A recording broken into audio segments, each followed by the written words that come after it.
श्री स्वामी समर्थ. मैत्रिणींनो, रक्षाबंधन खूप जवळ आलेलं आहे आणि रक्षाबंधनासाठी आपण माहेरी जातो. माहेरी जाऊन भावाच्या मनगटावर रक्षासूत्र बांधतो आणि भावाच्या दीर्घायुष्यासाठी प्रार्थना करतो आणि आपल्याला भाऊसुद्धा आपल्याला बहिणीचे रक्षण करण्याचे वचन देतो आणि तो रक्षण करतो. हा पवित्र सण 27ला आहे का 28ला आहे हे आपल्याला जाणून घ्यायचं आहे. आजच्या या व्हिडिओमध्ये मी तुम्हाला सांगणार आहे आणि आजच्या व्हिडिओमध्ये हे सांगणार आहे की या 3 गोष्टी आहेत ज्या तुम्ही माहेरी गेल्यावर माहेरून सासरी आणायच्या नाहीत आणि जर का त्या आणल्या तर आपल्या घरामध्ये निश्चितच पूर्ण निगेटिव्हिटी येणार आहे, पॉझिटिव्ह काहीच राहणार नाही. त्यासाठी या 3 वस्तू कोणत्या आहेत हे जाणून घेण्यासाठी आपल्याला हा आजचा व्हिडिओ संपूर्ण ऐकावा लागेल, तरच तुम्हाला ती संपूर्ण माहिती मिळेल.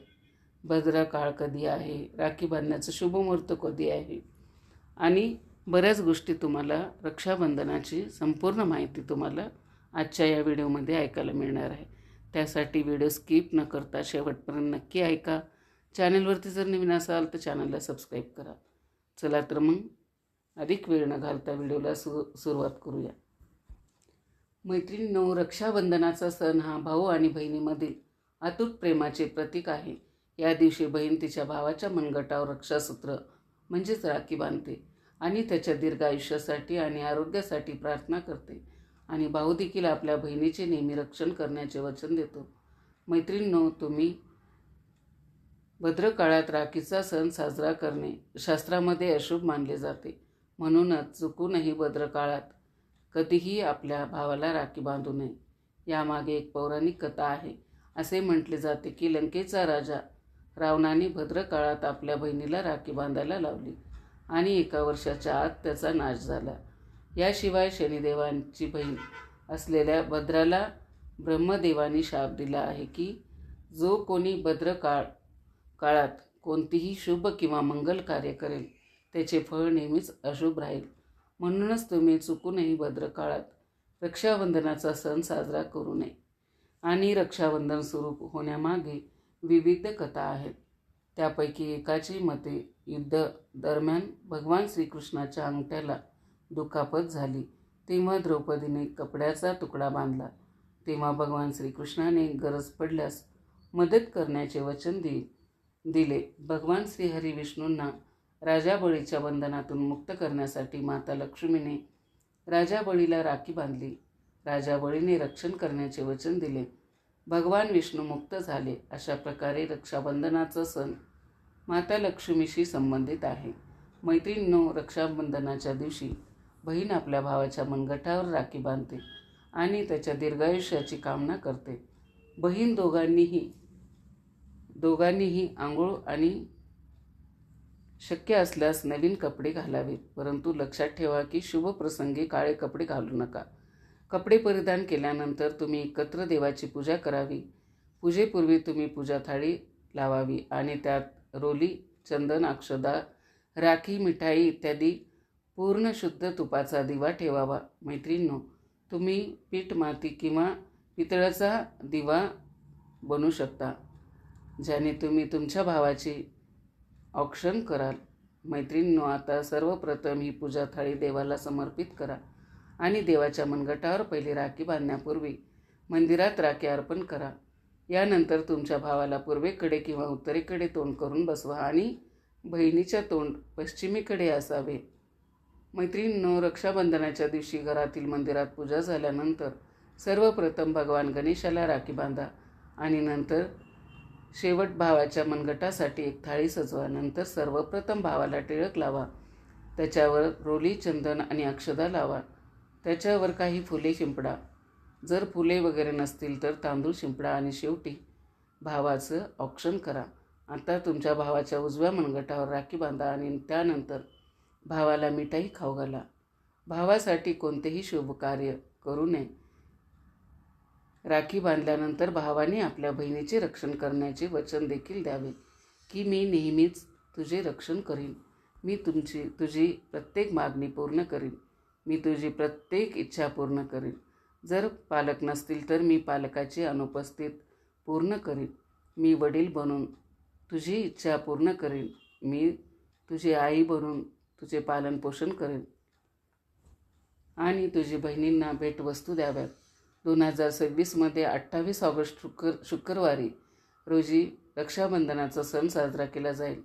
पौर्णिमा तिथी 27 ऑगस्ट रोजी सकाळी 9:08 सुरू होईल आणि 28 ऑगस्टला रोजी सकाळी 9:48 संपेल.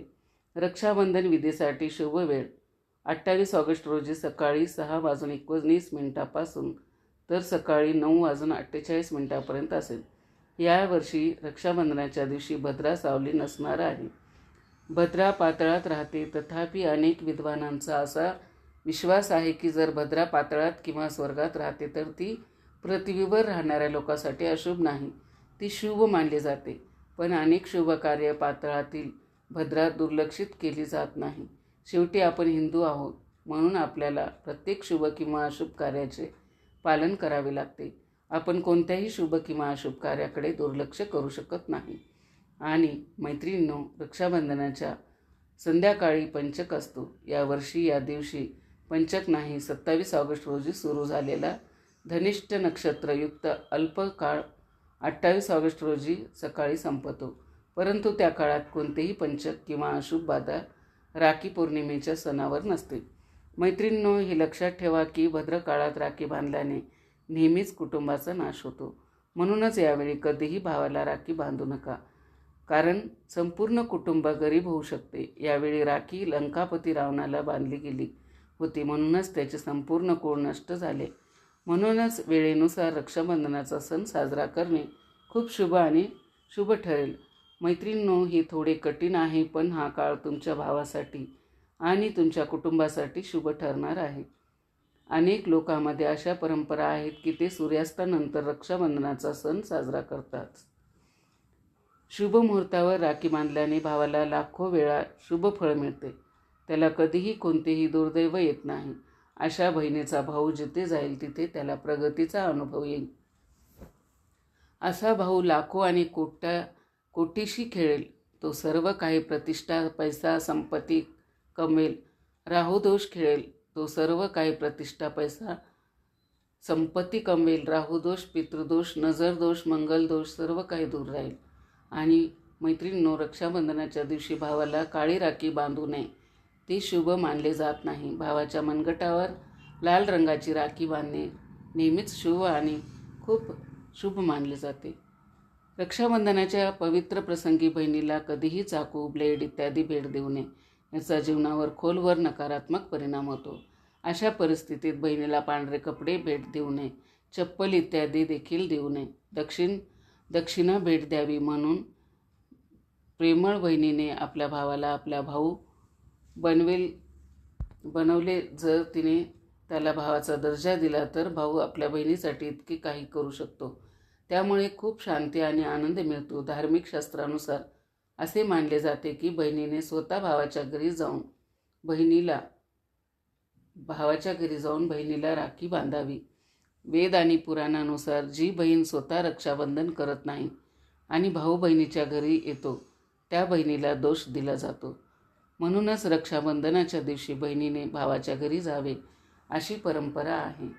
मग भाऊ कुठेही असेल, बहिणीने जावे.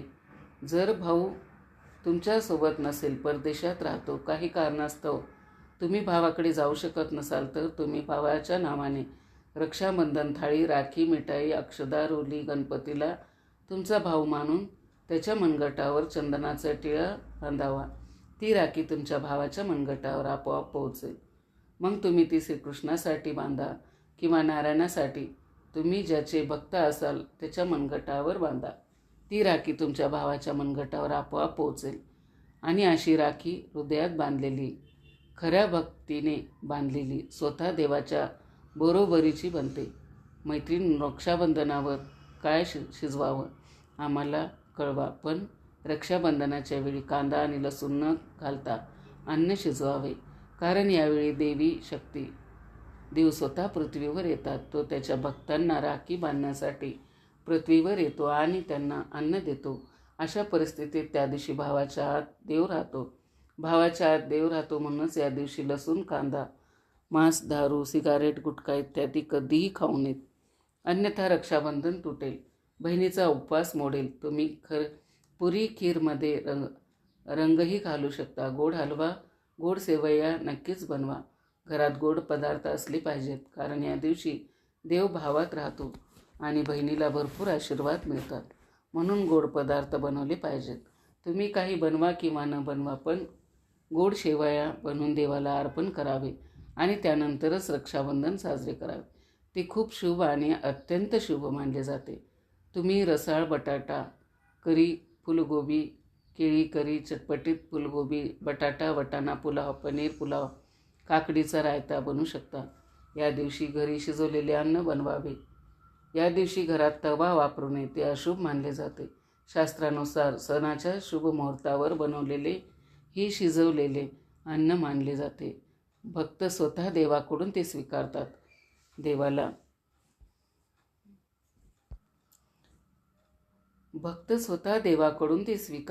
देवाला अर्पण करून राखी बांधल्यानंतर त्यानंतर मुहूर्ताच्या वेळी भावाच्या मनगटावर राखी बांधल्यानंतरच बहीण उपवास सोडते आणि बहिणीने भावाला एक घास खायला द्यावा आणि भावानेही आपल्या बहिणीचा उपवास पूर्ण करावा. बहिणीला एक घास नक्कीच खाऊ द्यावा. त्यामुळे प्रेम वाढते आणि देव भरपूर आशीर्वाद देतो आणि तो स्वर्गात परत जातो. असे म्हटले जाते की जर बहिणीने या दिवशी भावासाठी उपवास केला नाही आणि रक्षाबंधनाच्या दिवशी अशा प्रकारे राखी बांधली तर भावाचे वय कमी होते, देव कोपतो, उपवास मोडतो. त्या कोणत्याही भावाच्या बहिणीने या दिवशी उपवास ठेवावा, कारण त्यामुळे भावाचे वय वाढते, प्रेम वाढते, देव प्रसन्न राहतो. अन्यथा रक्षाबंधनाचा काही फायदा होणार नाही. मैत्रिणींनो, जर रक्षाबंधन शुक्रवार येत असेल तर माता संतोषीचे व्रत करणाऱ्यांनी घरी आंबट पदार्थ बनवू नये. आंबट पदार्थ असलेले अन्न शिजवू नये. आंबट चिंचेची चटणी, पाणीपुरी, लिंबू इत्यादी, आंबा इत्यादी खाऊ नये. यामुळे माता संतोषी रागवतात. जर तुम्ही संतोषी मातेचे व्रत केले, पूजा केली तर थोडा संयम ठेवावा, अन्यथा माता संतोषी रागवतील. माता संतोषी आंबट अन्नाचा तिरस्कार करतात.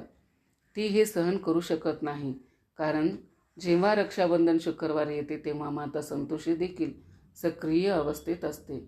कारण शुक्रवार हा पुरुष तृप्तीचा दिवस आहे. म्हणूनच काही नियमांचे पालन केले पाहिजे. मैत्रिणींनो, रक्षाबंधनावर एक असा उपाय आहे जो जर बहीण करेल तर जगातील कोणतीही शक्ती तिला श्रीमंत होण्यापासून रोखू शकत नाही. हा उपाय आपल्या घरात केला जातो. भावाला उच्च पद मिळते, त्याला सरकारी नोकरी मिळते. जर व्यवसाय मंदावला तर तो चालू लागतो. व्यवसाय उडवणाऱ्या पक्षासारखा चालतो. भावावर कधीही वाईट नजर पडत नाही. तो अपघातात मरत नाही. हा उपाय केल्यानंतर भावा बहिणीमधील प्रेम वाढते. तर मैत्रिणींनो, तुम्ही काय करावे काळजीपूर्वक ऐका. सर्वप्रथम भावाला राखी बांधल्यानंतर हातात काही पैसे घ्या, मुठी बंद करा आणि 7 वेळा भावावर ठेवा. तुमच्या मुठीत असलेले पैसे घ्या आणि राखी खरेदी करा आणि खरेदी केलेली राखी पिंपळाच्या झाडावर किंवा कोणत्याही धार्मिक झाडावर बांधा. झाडावर टिळक लावा, गोड भोगर घ्या आणि झाडावर राखी बांधा. यामुळे तुमच्या भावाचे रक्षण होईल, तो विजयी होईल. असे केल्याने भाऊ आणि बहीण दोघांचेही कल्याण होईल. तर मैत्रिणींनो, कसा वाटला व्हिडिओ कमेंट करून नक्की सांगा. चॅनलवरती जर नवीन असाल तर चॅनलला सबस्क्राईब करा. शेवटपर्यंत माझा व्हिडिओ ऐकला त्याबद्दल आपल्या सर्वांचे मनापासून आभार. श्री स्वामी समर्थ.